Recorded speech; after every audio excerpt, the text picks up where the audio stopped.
Crypto currency की दुनिया की बात करें तो कोई एक चीज है जो रंग में भंग डाल रही है और उसका नाम है हाइपरवर्स। कई लोग कह रहे हैं कि ये एक पॉन्जी स्कीम या स्कैम है, लेकिन है क्या, ये हम हमारे मेहमानों के साथ चर्चा करने के बाद आपको जरूर बता देंगे और एक सही जवाब, सटीक एक अपनी जजमेंट जरूर दे देंगे कि ये आखिरकार है क्या। लेकिन उससे पहले इस हफ्ते की बड़ी क्रिप्टो स्टोरीज पर नजर डाल लेते हैं।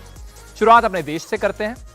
वित्त राज्य मंत्री पंकज चौधरी ने कहा है कि सरकार ऐसी क्रिप्टो करेंसी लाने की योजना नहीं बना रही है जिसे भारतीय रिजर्व बैंक रेगुलेट करेगा। फिलहाल भारत में क्रिप्टो करेंसी को रेगुलेट नहीं किया गया है। यह राज्यसभा सांसद संजय सिंह के सवाल पर लिखित जवाब था। और वहीं रिजर्व बैंक की डिजिटल करेंसी पर चौधरी ने कहा, भारतीय रिजर्व बैंक क्रिप्टो करेंसी जारी नहीं करती है। आरबीआई अधिनियम 1994 के तहत आरबीआई द्वारा कागज की पारंपरिक करेंसी वैध मुद्रा है। पारंपरिक कागज की मुद्रा को सेंट्रल बैंक डिजिटल करेंसी यानी सीबीडीसी कहते हैं। यानी क्रिप्टो करेंसी नहीं होगी, लेकिन आरबीआई की डिजिटल करेंसी आ सकती है। अब इस बीच क्रिप्टो करेंसी पर एक बिल लंबित है, जैसा कि हम सब जानते हैं। क्रिप्टो करेंसी और आधिकारिक डिजिटल करेंसी के नियामक बिल का इरादा है कि सभी निजी कॉइन से भारत में किए जाने वाले भुगतान पर पाबंदी लगाई जाए, लेकिन इसकी टेक्नोलॉजी को बढ़ावा देने के लिए कुछ छूट मिल सकती है। इसमें आरबीआई को आधिकारिक डिजिटल करेंसी लाने की इजाजत होगी, जिसे हम सीबीडीसी कहते हैं, यानी सेंट्रल बैंक डिजिटल करेंसी। आगे बढ़ते हैं। Central board of direct taxation यानी सीबीडीटी और प्रवर्तन निदेशालय जो कि है ईडी ने इस हफ्ते एक रिपोर्ट में कहा है कि ऐसे 700 क्रिप्टो सौदे हुए हैं जिनको आयकर में नहीं बताया गया है। इनमें से कुछ सौदों पर 40 लाख से भी ज्यादा का मुनाफा हुआ है। खबर है कि ईडी ने क्रिप्टो करेंसी के जरिए मनी लॉन्ड्रिंग के 7 मामलों में 135 करोड़ रुपए जब्त भी किए हैं। भारत में क्रिप्टो अभी जो रेगुलेशन है उसका वो तैयार हो रहा है, लेकिन इस साल के बजट में टैक्स के नियम लागू कर दिए गए हैं। वर्चुअल डिजिटल संपत्ति पर 30% का कर लगेगा और क्रिप्टो करेंसी बेचने पर 1% टीडीएस कटेगा। हालांकि 1 अप्रैल से ये लागू होने वाला है, लेकिन उससे पहले ही ईडी और इनकम टैक्स के जो अधिकारी हैं वो हरकत में आते हुए नजर आ रहे हैं और इसीलिए ऐसी खबरें हमारे सामने हैं। आगे बढ़ते हैं। यूक्रेन के राष्ट्रपति व्लादिमीर ज़ेलेंस्की ने देश में क्रिप्टो करेंसी को वैध मानने के मकसद से कानून को मंजूरी दे दी है। यूक्रेन के डिजिटल ट्रांसफॉर्मेशन मंत्रालय ने बताया कि ज़ेलेंस्की ने उस कानून पर मोहर लगा दी जो संसद ने फरवरी में पारित किया था और उसके बारे में हमने इस शो में भी बात की थी। हमने बात की थी कि जो रशिया यूक्रेन की वॉर है उसमें क्रिप्टो करेंसी का क्या रोल है। हमने पिछले एपिसोड में इसके बारे में डिटेल में बात की है। यूक्रेन को रूसी हमले के खिलाफ सैनिक और मानवीय मदद के लिए क्रिप्टो में लाखों का दान मिल रहा है, इसके बारे में भी हमने जिक्र किया था। तो ये तो हुई बातचीत इस हफ्ते की जितनी भी बड़ी स्टोरीज थी।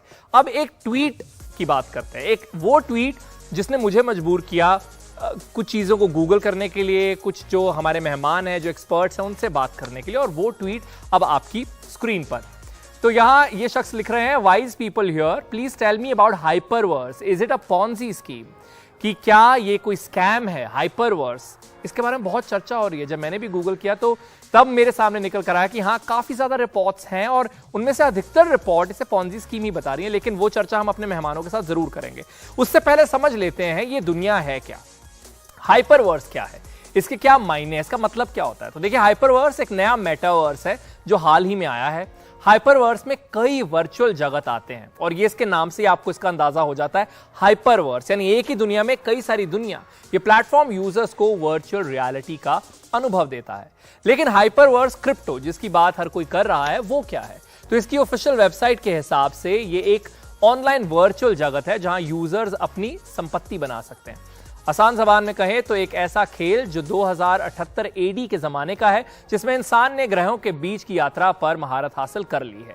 खिलाड़ी जिन्हें वॉयजर्स कहा जाता है वो अपने दोस्तों से जुड़ सकते हैं, अलग अलग संस्कृतियों और रहन सहन का अनुभव कर सकते हैं, टोकन बना सकते हैं, कारोबार कर सकते हैं और चाहे तो ब्रह्मांड की सैर भी कर सकते हैं। रियल में नहीं, सब कुछ वर्चुअल में हो रहा है, मेटावर्स में। तो खिलाड़ी इन गतिविधियों में शरीक होकर एचवीटी कमा सकते हैं। एचवीटी उस दुनिया की करेंसी है।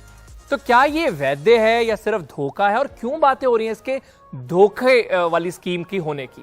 तो इंटरनेट पर बहुत से लोगों ने इसकी वैधता पर सवाल उठाए हैं, क्योंकि ये हाइपर फंड की रीब्रांडिंग है।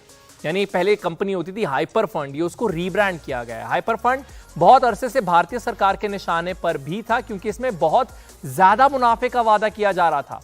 अब कुछ लोग ये भी कह रहे हैं कि इसके कॉइन्स या टोकन्स सिर्फ इसी प्लेटफॉर्म पर इस्तेमाल हो सकते हैं और इसीलिए इससे दूर रहें। और क्योंकि इसी प्लेटफॉर्म पर ये वैलिड है तो उसमें ग्रोथ भी दिखाई जाती है, तो उसकी ग्रोथ के क्या मायने हैं कुछ, या वो मैटर करता है रियल वर्ल्ड में नहीं, या वो सभी डिबेट जो है वो चल रही है।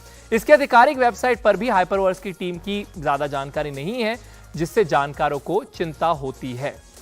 वहीं जैसा कि हमारे एक्सपर्ट्स भी अक्सर पॉइंट आउट करते हैं कि too good to be true जो स्कीम्स होती हैं उनसे थोड़ा दूर रहना चाहिए। जैसे इनके एक ऑफर को ये पढ़िए जहां पर ये कह रहे हैं 400% के रिवॉर्ड मिलेंगे और असीमित कमीशन भी ऐसे सपने हैं जो लोगों को लगता है कि पूरे नहीं हो सकते। अब हैदराबाद पुलिस को भी इस पर पॉन्जी स्कीम होने का शक है, उन्होंने भी इस पर ट्वीट जो है वो जारी जरूर किया था।